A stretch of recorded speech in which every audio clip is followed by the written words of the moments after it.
नमस्कार दोस्तों and welcome to sure stock. दोस्तों इस वीडियो में हम लाए हैं 5 ऐसे बेहतरीन शेयर्स फंडामेंटल और टेक्निकली एनालिसिस करके जो बजट 2021 के लिए एकदम अच्छा पोटेंशियल रखते हैं। दोस्तों हमने काफ़ी टाइम देखा है कि बजट के जस्ट 2 या 3 दिन पहले रिटेल इन्वेस्टर को झांसे में लेने के लिए काफ़ी यूट्यूब चैनल और फाइनेंशियल मीडियाज़ के द्वारा मार्केट में ऐसे शेयर्स चलाए जाते हैं और जब रिटेल इन्वेस्टर 2-3 दिन पहले ही उसमें पोजीशन लेने का ट्राई करते हैं तब बड़े इन्वेस्टर या बड़े इंस्टीट्यूशन जिसमें उसने पहले से ही पोजीशन लेके रखी है वो रिटेल इन्वेस्टर के माथे में डाल के चले जाते हैं, तो रिटेल इन्वेस्टर को नुकसान ही होता है। इसलिए हमने सोचा कि ये वीडियो हम 10 दिन पहले ही बना देते हैं जो बजट की थीम पे आधारित है। दोस्तों हमको लगता है कि ये बजट में 3 मेन थीम रहने वाली है जिसका इंडिकेशन गवर्नमेंट ने काफी बार दे भी दिया है। तो एक है आत्मनिर्भर भारत, दूसरा है इंफ्रास्ट्रक्चर एंड रेलवेज, तीसरा है एमएसएमई एंड एक्सपोर्ट। तो हमने ये तीनों थीम के लिए एक अच्छे वैल्यू वाले और technically and fundamentally sound stock को ढूंढ के निकाला है। दोस्तों हम सजेस्ट करेंगे कि आप ये 5 शेयर में आपकी रिस्क कैपेसिटी के हिसाब से इक्वली डिस्ट्रीब्यूट करके पैसा लगा सकते हैं, जिससे आपका रिस्क काफ़ी डिस्ट्रीब्यूट हो जाएगा और रिवॉर्ड काफ़ी अच्छा होगा। तो देर ना करते हुए दोस्तों शुरू करते हैं पहला स्टॉक। तो दोस्तों पहला स्टॉक हमारा है जो आधारित है इंफ्रास्ट्रक्चर, डिफेंस, आत्मनिर्भर। आप बोल दीजिए जो भी थीम, ये सभी थीम ये स्टॉक पर लागू पड़ती है। आप अगर बोलेंगे एक्सपोर्ट, आईटी सर्विसेज तो इसका मेजर होल्डिंग टीएस में भी है, टेक्नोलॉजी सर्विस। आप बोलेंगे फाइनेंस तो एल&टी फाइनेंस में इसका होल्डिंग है जो एनबीएफसी है। आप बोलेंगे इंफ्रास्ट्रक्चर तो एक ग्लोबल लेवल पे, not only in India but global level पे एक लीडर कंपनी है। आप अगर बोलेंगे डिफेंस तो इसमें इमर्जिंग लार्सन एंड टोब्रो की एक तरीके से प्राइवेट प्रोनर में डोमिनेंट पोजीशन हो रही है। तो हमको लगता है कि लार्सन एंड टोब्रो ये बजट के लिए सबसे बेहतरीन स्टॉक लेने वाला है दोस्तों, और आप इसको नॉट ओनली शॉर्ट टर्म लेकिन लॉन्ग टर्म के लिए भी इन्वेस्ट कर सकते हैं। दोस्तों हम देखते हैं कि इसका वैल्यूएशन अभी बड़ा है, प्राइस उसका थोड़ा अभी बड़ा है, लेकिन अगर आप देखेंगे तो लाइफ टाइम हाई के हिसाब से अभी भी ये स्टॉक अबाउट 15 to 20% नीचे ट्रेड कर रहा है और हमने रिसेंटली इसमें वॉल्यूम में भी स्पाइक होते हुए देखा है। हमको लगता है कि बजट तक ये शेयर में 10% तक का एप्रिसिएशन संभव है और कम से कम इसमें ज़्यादा से ज़्यादा इसमें 2 या 3% का ही डाउन साइड रिस्क है। तो 10 दिन के लिए 3 to 4 का risk reward ratio is very good. दोस्तों इसमें डेट है जैसे कोई भी कंस्ट्रक्शन कंपनीज में रहता है, लेकिन इसके साथ इतने रिजर्व्स भी है कि वो डेट को सर्विस कर पाए। तो दोस्तों आप इसमें एक पोजीशन बना सकते हैं। हम दोस्तों दूसरे स्टॉक पे चलते हैं और वो स्टॉक है पीएनसी इंफ्रास्ट्रक्ट। दोस्तों हमको लगता है कि ये अभी भी काफ़ी चीप वैल्यूएशन है। मार्केट अभी लाइफ टाइम हाई पे है, रॉकेट हाई पे मार्केट है। ये कंपनी बेसिकली इंफ्रास्ट्रक्चर प्रोजेक्ट्स में इन्वॉल्व है, वो बीओटी से लेके ब्रिजेस, रेलवेज, एयरपोर्ट सभी में इन्वॉल्व है और आज का दिन में इंफ्रास्ट्रक्चर में सभी सेक्टर में गवर्नमेंट के द्वारा काफ़ी निवेश किया जा रहा है। दोस्तों फंडामेंटली भी आप देखेंगे तो ये कंपनी काफ़ी साउंड है और आज का दिन में हमको लगता है कि वॉल्यूम स्पाइक के हिसाब से ये कंपनी रिलेटिवली चीप है। बाकी जो कंपनीज आगे बढ़ चुकी है, देखो आप अभी इसमें देखेंगे वॉल्यूम का स्पाइक मिला है और इसकी प्राइस अभी भी 50 डेज मूविंग एवरेज के नज़दीक है। तो इसमें अभी भी एक वैल्यू या स्टीम बची है। फंडामेंटली आप देखेंगे दोस्तों तो बाकी कंस्ट्रक्शन कंपनी से आप इसको कंपेयर करिएगा, लेकिन क्योंकि हम आईटी कंपनी से की सेक्टर की कंपनी की इसमें बात नहीं कर रहे हैं, कंस्ट्रक्शन सेक्टर की कंपनी आप देखेंगे तो काफ़ी कम कंपनी में आपको दोस्तों लास्ट क्वार्टर में ऐसा one of the near life time high आपको मिला होगा, बिकॉज कंस्ट्रक्शन में लेबर वगैरह आइसोलेशन और लॉकडाउन के कारण नहीं आ रहे थे। फिर भी लास्ट क्वार्टर सितंबर के क्वार्टर में इन्होंने एक बहुत ही अच्छा रिस्पेक्टेबल सेल किया है और इन्होंने प्रॉफिट आफ्टर टैक्स भी अच्छा किया है। तो हमको लगता है आने वाले दिनों में ये कंपनी काफ़ी अच्छा करेगी टेक्निकली एंड फंडामेंटली। दोस्तों आगे बढ़ते हैं और तीसरी कंपनी, जैसे हमने बताया कि हमारा इंफ्रास्ट्रक्चर और रेलवेज पे फोकस है, अभी ये जो एक कंपनी है जो अभी भी दौड़ना बाकी है वो है राइट्स।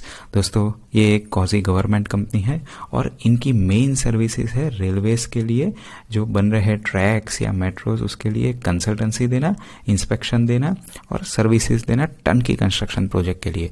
हमको लगता है जिस तरीके से रेलवे में इन्वेस्टमेंट प्लान है दोस्तों, इस तरीके से ये राइट्स का बिजनेस काफ़ी बढ़ने वाला है। देखो, ये राइट्स कोई ईपीसी प्रोजेक्ट नहीं लेती है, तो इनका कोई ऐसा वेरी हाई इन्वेस्टमेंट नहीं रहता है। उनका मेन मैन पावर और सर्विस कॉस्ट रहता है और इसके हिसाब से उनको प्रॉफिट इसमें मिलता रहता है। आज के दिन में हम देखेंगे तो उसका शेयर प्राइस दोस्तों इतना ज़्यादा नहीं बढ़ा है। और देखिए, आप यहाँ देख सकते हैं, मैंने पहले भी मेरे video Rajesh export Reliance industries और एबोट में बताया था कैसे एक शेयर का एनालिसिस फंडामेंटली और टेक्निकली किया जाता है। आप यहाँ देख सकते हैं दोस्तों, 50 और 200 दोनों दिन के मूविंग के एवरेज के करीब ये शेयर है, यानी it is yet to run. जब मार्केट लाइफ टाइम हाई पे है, ये स्टॉक अभी लाइफ टाइम हाई में नहीं है दोस्तों। ये लाइफ टाइम हाई से आप यहाँ देख सकते हो काफ़ी नीचे है, अभी भी ये 50% तक नीचे है। तो हमको लगता है इसमें काफ़ी स्टीम बाकी है। फंडामेंटली ये कंपनी काफ़ी अच्छी है, उसमें कोई डेट नहीं है और उसने अपने डेट को आने वाले दिनों में रिड्यूस किया है, तो that is a very good sign दोस्तों। आप यहाँ देख सकते हो उसका सेल्स भी, ये 439 है जब सितंबर 20 में, जब कोविड का सिचुएशन था और लॉकडाउन था, और तभी इनका प्रॉफिट, सेल्स और प्रॉफिट रिस्पेक्टेबल है। आप यहाँ नेट प्रॉफिट भी देख सकते हो 130 crore, which is very good profit compare to Covid situation. दोस्तों हम देखेंगे इसमें बैलेंस शीट में, इसमें अभी डेट कितना है, नाउ वी कैन सी। देखो दोस्तों, ये 0173 से लेके ये कंपनी ने अगेन अपना डेट कम कर दिया है, इट इज़ ओनली 33 करोड़। और इसका रिजर्व्स आपको आप देखेंगे काफ़ी बढ़ता जा रहा है और 400 करोड़ है। हमको लगता है ये कंपनी एक डिविडेंड यील्ड भी अच्छा देती है, उनके रिजर्व्स भी ज़्यादा है, आने वाले दिनों में भी ये डिविडेंड यील्ड आपको मिलने की संभावना बहुत ज़्यादा है। 6.13% डिविडेंड यील्ड दोस्तों, आज आप इसमें अगर इन्वेस्ट करेंगे तो ये प्राइस के हिसाब से आपको 6.13% डिविडेंड मिल रहा है। ये कोई एफडी से भी आज का दिन में ज़्यादा है दोस्तों। तो डेफिनेटली आप इसमें एक long term as well as short term के लिए निवेश कर सकते हैं। दोस्तों आगे बढ़ने से अभी हम लोग देखेंगे, ये है केयर रेटिंग। दोस्तों हमको लगता है कि आने वाले दिनों में एमएसएमईज के लिए काफ़ी अच्छी स्कीम्स और इन्वेस्टमेंट के लिए प्रपोजल सरकार लेके आ रहेगी। और एमएसएमई सेक्टर को सबसे ज़्यादा कमी दोस्तों किसकी रहती है, अगर आप देखेंगे तो उनको होती है फंडिंग की कमी। वैसे सभी कंपनीज को रहती है, लेकिन MSME company neck to neck finance में जनरली काम करती है, उनको फंडिंग की काफ़ी कमी रहती है। इंफ्रास्ट्रक्चर प्रोजेक्ट्स के लिए भी फंडिंग की काफ़ी कमी रहती है। और ये सभी फंडिंग जब बैंक्स देते हैं तो वो क्या करते हैं दोस्तों, जैसे हमको लोन देते हैं तो हमारा खुद का एक अप्रेजल करते हैं, ऐसे कोई भी कंपनीज को बैंक जब भी लोन लेती है, फाइनेंशियल इंस्टीट्यूशन जब भी लोन देती है, या जब वो कंपनी भी इवन मार्केट में बॉन्ड के लिए जाती है, तो उनका एक रेटिंग असेसमेंट होता है।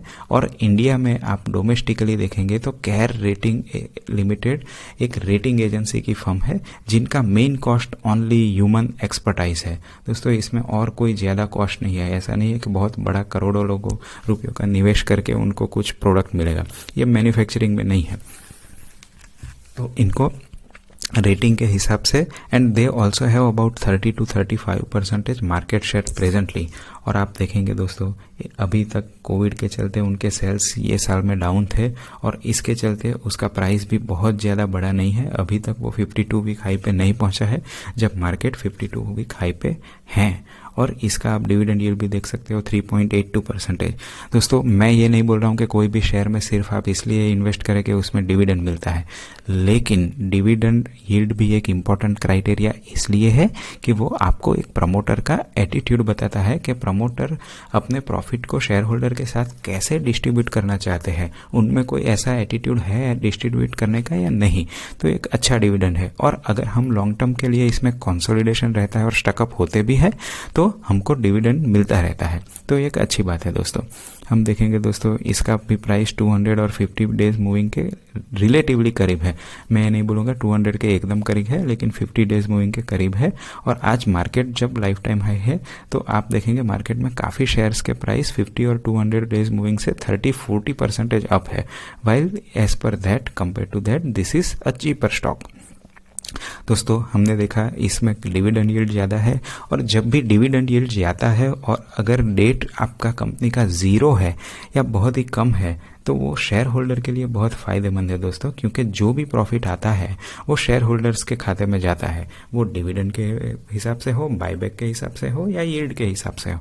आप देख सकते हो इसमें रिजर्व है दोस्तों काफ़ी बड़ा, लाइफ टाइम हाई के करीब पहुंच गया है 543 करोड़, और इसमें देखो बोरोइंग ज़ीरो है दोस्तों, इनको कोई इंटरेस्ट कॉस्ट पे करने की ज़रूरत नहीं है, ना कोई उनका ऐसा बिजनेस है जिसमें हैवीली कैपेक्स इन्वॉल्व है, बहुत ज़्यादा पैसा इन्वॉल्व करना पड़ता है। तो जितना भी प्रॉफिट आगे जाके होगा, मुझे लगता है आगे जाके ट्रेमेंडस पोटेंशियल है फंडिंग का, और फंडिंग का जब भी बात आता है दोस्तों तो एक ही चीज़ आती है, वो है रेटिंग एजेंसी।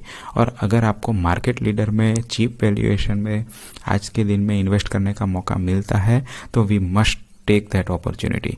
ओके दोस्तों, आई होप आपको इसका भी समझ में आया होगा लॉजिक।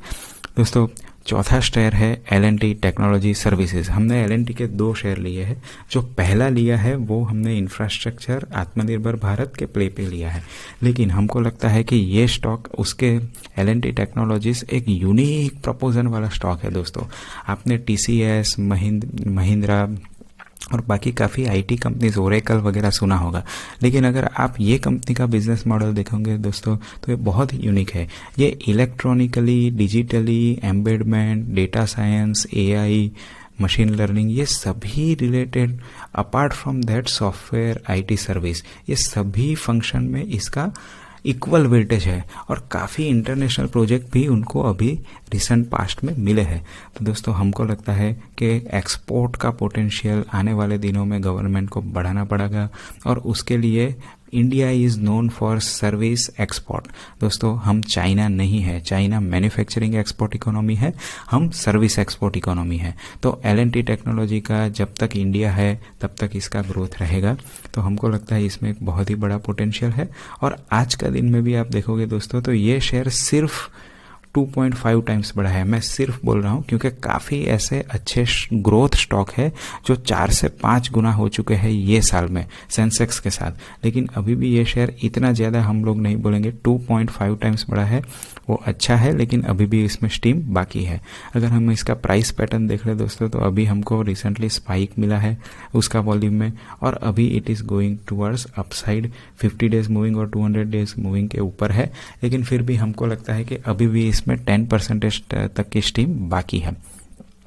इसका फंडामेंटल भी अगर हम देखेंगे दोस्तों तो काफ़ी अच्छा है। Again it is a service sector stock, तो बहुत ज़्यादा कैपेक्स या इसका इन्वॉल्वमेंट इसमें कम रहता है, बहुत ज़्यादा नहीं रहता है। और अगर आप इसका सेल्स भी देखेंगे तो क्वार्टर में कोविड के चलते भी near to life time high है दोस्तों। 1400 करोड़ है तो ये 1314 करोड़ है। अभी ये काफ़ी अच्छा है। जब आपका 1.5-2 महीना अगर पूरा कंट्री एक साल में बंद रहता है उसके बावजूद ये है, तो ये काफ़ी अच्छा अचीवमेंट है। और आप देखेंगे यहाँ प्रॉफिट में इन लोगों ने बहुत ज़्यादा डाउन साइड नहीं किया है, मैनेजमेंट काफ़ी स्ट्रांग है। तो हमको लगता है कि ये स्टॉक में आप अभी 10% के लिए पोटेंशियल अपसाइड के लिए निवेश कर सकते हैं। दोस्तों ये 5 शेयर का बेहतरीन एनालिसिस था दोस्तों, जो हमने स्पेसिफिकली आपके लिए हमने रखा है। मैं एक डिस्क्लेमर यहाँ ज़रूर देना चाहूँगा कि हमने भी ये शेयर में पोजीशन लेना चालू कर दिया है, और आने वाले दिनों में भी उसका प्राइस के हिसाब से हम लोग उसमें पोजीशन लेंगे। हमारा टारगेट ये 5 में इक्वल डिस्ट्रीब्यूट मनी करने का है, जिससे रिस्क डिस्ट्रीब्यूट हो जाए। आशा करता हूँ दोस्तों आपको ये वीडियो पसंद आया होगा और आपको कुछ इससे फ़ायदा मिलेगा। ओके, थैंक यू दोस्तों, गॉड ब्लेस यू, एंड मिलते हैं अगले वीडियो में। थैंक्स।